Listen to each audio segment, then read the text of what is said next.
اللہ ولی الذین آمنوا یخرجهم من الظلمات الی النور۔ السلام علیکم ورحمۃ اللہ وبرکاتہ۔ سماعت و بصارت کے پیارے دوستوں، برکت کے حصول کے لیے چند ایک چیزیں ہیں جن کو اپنا کے ہم اپنے کھانوں میں، گھر بار میں، کاروبار میں برکت پیدا کر سکتے ہیں۔ حضرت واصلہ بن اسقا رضی اللہ تعالیٰ عنہ فرماتے ہیں کہ حضور صلی اللہ علیہ وآلہ وسلم نے سرید کے درمیانی حصے کے اوپر دست مبارک رکھا اور فرمایا کہ اللہ کا نام لے کر اس کے ارد گرد کھاؤ، پھر درمیانی حصے سے کھاؤ، کیونکہ کھانے کے درمیانی حصے پر برکت نازل ہوتی ہے۔ اس لیے پہلے سائیڈوں سے کھایا جائے اور پھر درمیانی حصے کو کھایا جائے، اس سے برکت کا حصول ہوتا ہے۔ کھانے کے آداب کو ملحوظ خاطر رکھنا بھی باعث برکت ہے۔ حضرت جابر رضی اللہ تعالیٰ عنہ فرماتے ہیں کہ حضور صلی اللہ علیہ وآلہ وسلم نے ارشاد فرمایا کہ کوئی تم میں سے اپنے ہاتھ نہ پونچھے جب تک انگلیاں نہ چاٹ لے، اس لیے اسے معلوم نہیں کہ کھانے کے کون سے حصے میں برکت ہے۔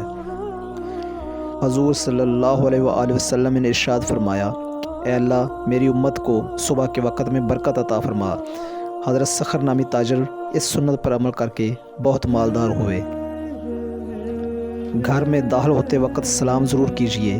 حضرت انس رضی اللہ تعالیٰ عنہ کی روایت کے مطابق حضور صلی اللہ علیہ وآلہ وسلم نے حضرت انس رضی اللہ تعالیٰ عنہ کو فرمایا کہ اے بیٹے، جب تم اپنے گھر والوں کے پاس جاؤ تو سلام کیا کرو، اس سے تمہارے لیے برکت بھی ہوگی اور گھر والوں کے لیے بھی۔ آپ صلی اللہ علیہ وسلم ہمیشہ کوئی جب نیا پھل دیکھتے یا کھاتے تو آپ یہ دعا کرتے، اللہم بارک لنا فی ثمارنا وبارک لنا فی مدینتنا وبارک لنا فی ساعنا ومدنا۔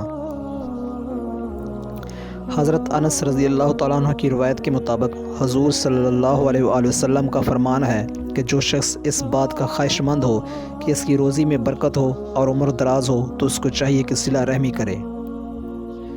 دن کے آغاز میں برکت کی دعا بھی کی جائے اور اپنے ماتحتوں کے ساتھ اچھا سلوک کیا جائے تو یہ بھی برکت کا ایک بہت بڑا سبب ہے۔